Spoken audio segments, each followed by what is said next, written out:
Hello and welcome to the show. This is Addis Dialogue from Ethiopian Broadcasting Corporation with me, Gzacho Derib. Athletics is the lifeblood of all Ethiopians from all walks of life, from which legend Ethiopian athletes comes from. Both at individual and the mass level, athletics is Ethiopia's cultural mass race. Ethiopia's great run, which started 24 years ago, becomes a major galvanizing and connecting all Ethiopians as well as Africans and from international institutions as well, which will be convened every year by the beginning of November.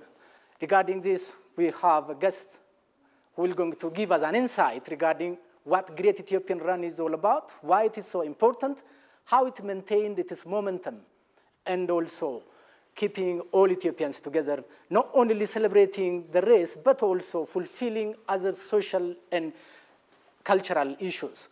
With me, Mr. Richard Narurkar, a founding general manager of Great Ethiopian Run.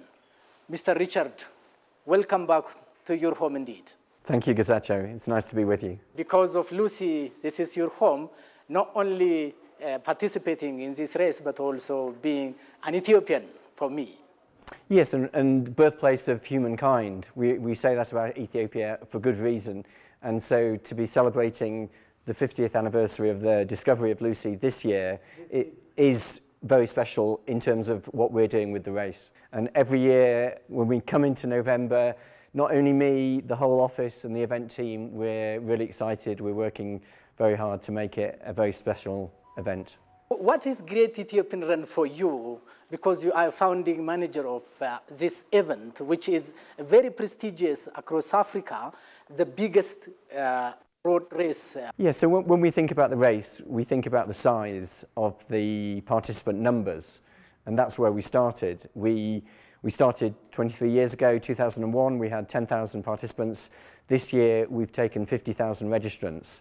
And when we say this is Africa's biggest road race, that is true, and that's really how we've built the race. You know, we became Africa's biggest road race in the second year, in 2002, and so for the last 23 editions, we have been the biggest race by participation numbers. And I think that's where we start, because it's because of the large number of participants that this race is very special, but I'd love to talk about other aspects of the race, which is why the race is also special. What does it mean for you? I'd like to talk about two things. I think one is how the race has changed. So the experience of the participants has changed over the years. And I think when we started, it was very much an experiment. Now, participants, they know what they're going to get because they know it's going to be one of the best days of their year. It's full of fun, it's full of entertainment, people just love coming together, they love the music, they love dancing, they love going around the course together. And notice that I didn't say running the course, it's not necessarily a running competition, it's a great day for coming together and celebrating something that's very special in the culture of Ethiopia, which is running. So that's the participant experience, and I think that has changed, and that has really been taken to a new level with all the bands and the fun and that sense of excitement that has increased over the 23 years. I think the second thing I'd like to talk about is the way that Great Ethiopian Run has developed as a company. When we started, we were an event, then we became an organisation, and in the last 12 years, we then became a company. And I think it's true to say we are Ethiopia's premier event management company when it comes to organising races. And I'd like to say we're probably one of Africa's best race management companies. And so that's talking about the development of the staff team and the event team in its professionalism, in the way the race is organised. The vision of this Great Ethiopian Run reiterates making running a lifestyle. What does it mean? Well, I think that has happened alongside those two developments that I talked about. Obviously, we've had the growth of participants, but as we have seen the increase in the numbers, the social and cultural life in Ethiopia, and particularly in Addis Ababa, has changed a lot. And there are a lot more people, many, many more thousands, hundreds of thousands of people living in Addis Ababa who understand the benefit of sport.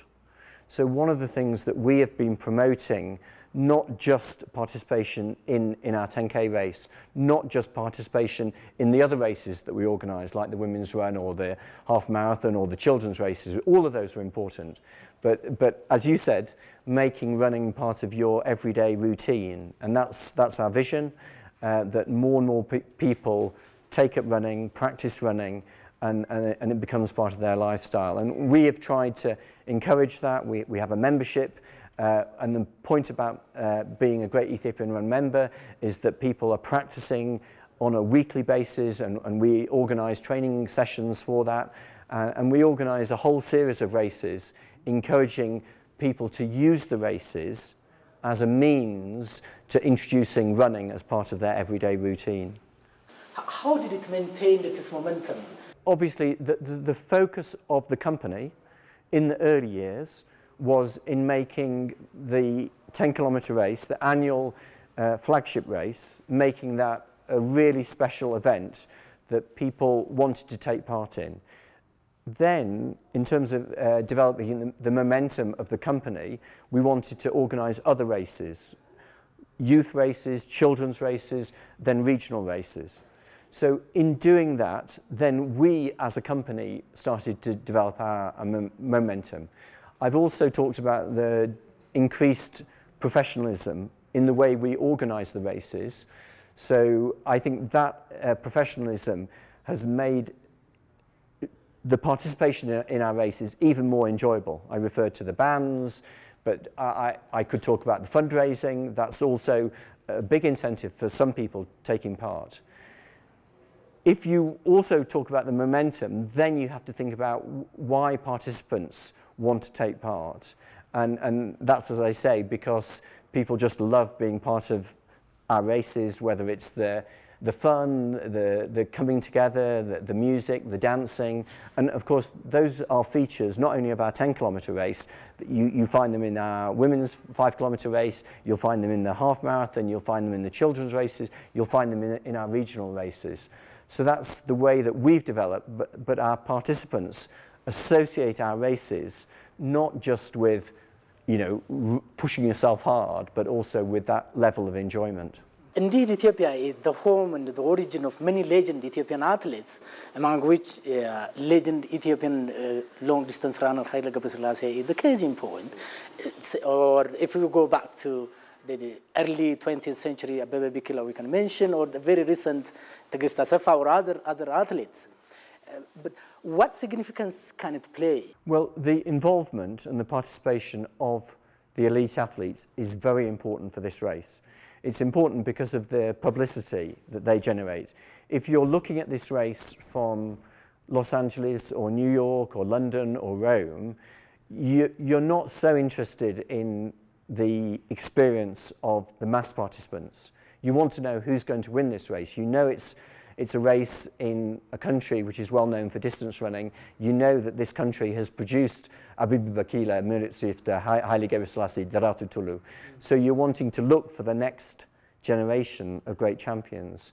So the young athletes who participate and become winners of this race, and then they go on and compete, whether it's Tigist Assefa, break the world record, or whether it's going on to win Olympic medals in Paris or in other places, they are often taking part in our races, and that's been the starting point for their careers. So Binyam Mahari, who was the winner last year, he was competing in Paris in the summer, 8 months after he won the race here.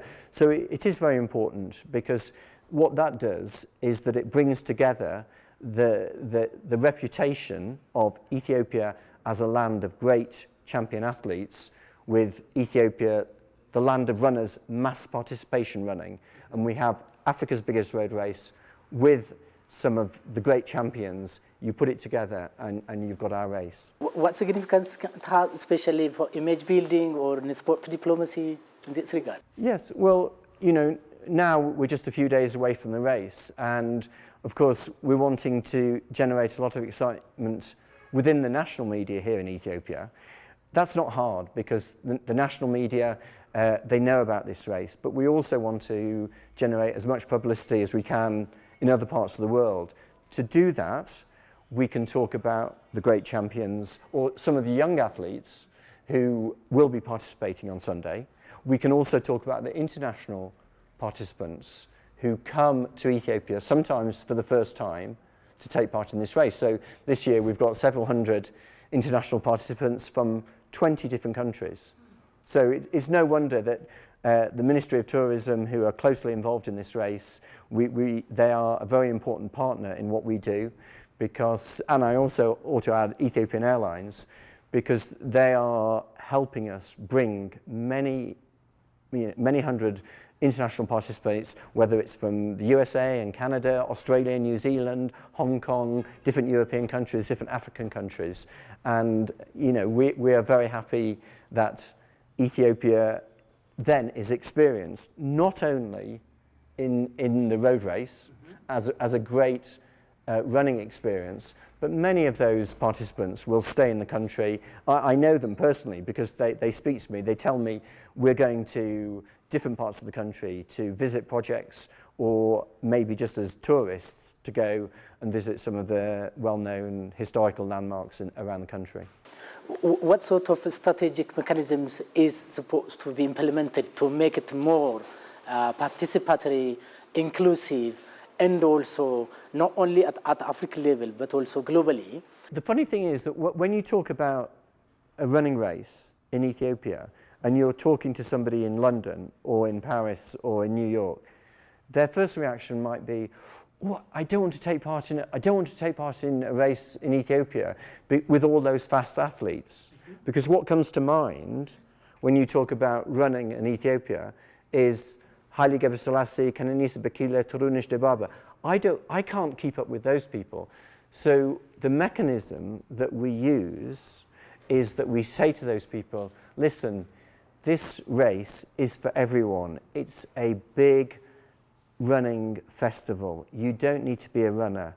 You can come and enjoy a very unique experience where you can walk, you can jog, you can dance, you can sing, and you can have a great running experience with 40 or 50,000 other participants. So it does take some persuading, but the great thing is now with social media is that we can send out so many messages, images of what this race is about. We have a very strong digital marketing team here who are working day and night to send that message out. We've got our own production team that are sending footage out and it's distributed internationally.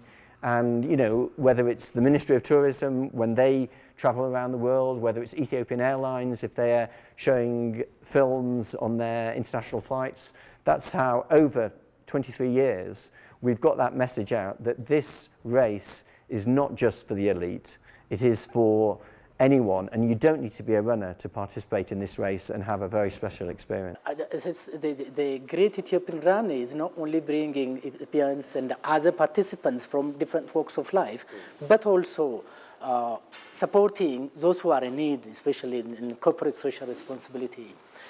What do you say on that, please? Well, among the international participants, we have individuals who want to come to Ethiopia. They've heard about Ethiopia, maybe from even Haile Selassie's time, and they want to come and they want to visit some of the famous landmarks.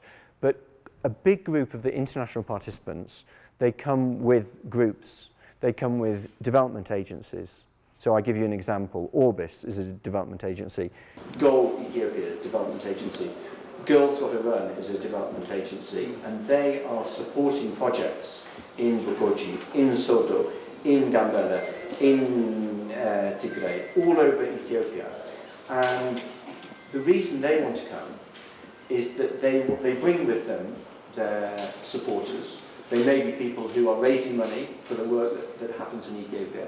They may be board members of those organisations who want to visit the projects in Ethiopia, around the country. This very special, uplifting experience where they can walk and run with 50,000 other Ethiopians and have an experience that you can't get in New York, you can't get in Los Angeles. This is a unique experience, and the only way I can convince people who are outside the country to why it's unique is I say, come here and experience it, and then you'll see why it's unique.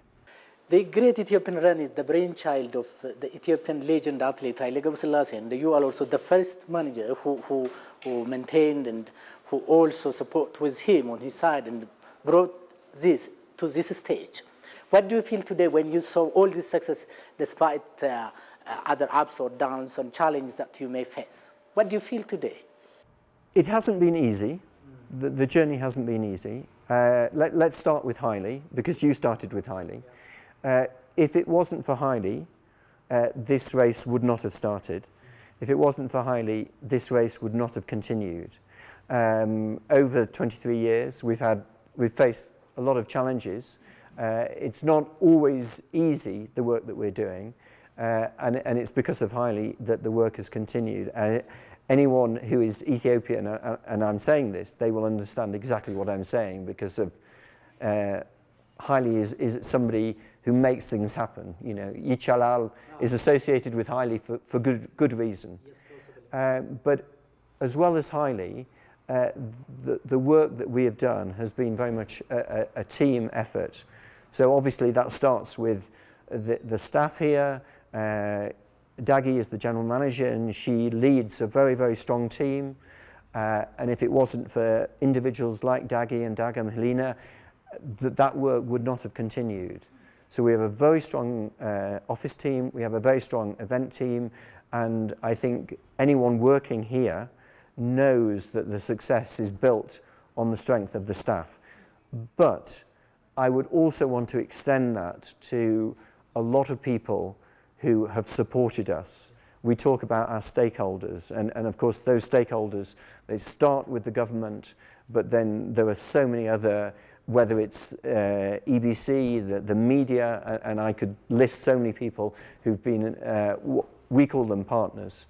And you know, you could hear me talk about this for 10, 15 minutes, but I think the way that Haile summarizes that sense of stakeholders is that he says that we no longer own this event. This event belongs to the country, and that's how we want this race to continue, because it's something that's very special for the country of Ethiopia. It requires a lot of hard work, but it's something that it will only continue successfully if it is felt as something that is owned by the country and not by the individuals who are working hard day and night to make the event a success. To make it even successful and also to reach this stage. Yeah. And by next year, we're going to celebrate the jubilee of the Great Ethiopian Run. Yeah. What remarks do you want to convey or make regarding this? Because this is the 24th edition, but next year it will going to be the 25th. So, I mean, I remember, I think it was in 2008 that we celebrated our 50th race, the 50th race, 5-0, that we had organised as an organisation, because by then we were organising children's races, we were organising regional races, we were organising the women's run and the half marathon. That was a small landmark, and that was 16 years ago in 2008. And then as we've gone on, we've celebrated our 10th edition in 13 years ago. Then we've celebrated our 20th edition. Remember, during COVID, we were one of the few event companies around the world that did not cancel our races. And you know, I wanted to thank the government for allowing us to continue. And that was important, because in this conversation we've talked about momentum. And I think one of the reasons why we've had that momentum is because we've been able to stage a race every year, no stop. And I think it's important to celebrate milestones. Next year it's the 25th edition, because in celebrating those milestones we can look back and we can say there have been times when our journey has not been easy, because in celebrating those milestones, we can look back and we can say, there have been times when our journey has not been easy, but we've managed to keep going. And I think that is why it's important sometimes just to stop, to look back, as well as to look forward and say, let's celebrate certain milestones along the way. Before we end our discussion, is it a simple celebration of this event or the coming togetherness of participants, youth, children, and other international institutions representing their country, or individual athletes also who are going to participate in this? Or there is something that can augment or that can cement all these people together to keep their holistic aspiration to come together for betterment of their health, also promoting Ethiopia as well? Is it a simple celebration or it is beyond that? Well, big mass participation races happen in London, Berlin, Tokyo, Boston, New York. They all happen all over the world. And in some sense, we could just say it is wonderful that Ethiopia, a land of distance runners, from the time of Abiy Bakila, that's going back more than 60 years, has its own big mass participation race. We could just say that and we could stop there. But I think we don't want to just stop there. We want to say that this race has its own special character. And I think it's only by participating in this race that you can recognize what that uniqueness is. And it's a funny thing to say, I've been involved in the race from the beginning, but I've only been involved as an organizer. But it's only really as a participant that you can describe and express what is special about the race. So why I say it's unique is not because of my own experience, it's because of what participants have said to me. And when I talk about participants, I mean people who've come from outside Ethiopia, who know what the New York Marathon is like, they know what the Berlin Marathon is like, and they come to Ethiopia and say, this race is like nothing I've experienced before. So maybe you need to speak to them and find out why it's special. But I've heard so many people say that, and I think that's why this race is very, very special. Richard Narurkar, the former manager of Great Ethiopian Run, thank you for your insight and also critical analysis as well. Thank you. Thank you very much. Thank you. Thank you. Thank you, Philip. Dear viewers and listeners, by this way come to the end of our show for today. By next week, we will come to you by a new edition of our program. Until then, goodbye. And you can follow us on different social media platforms of Ethiopian Broadcasting Corporation. Goodbye for now.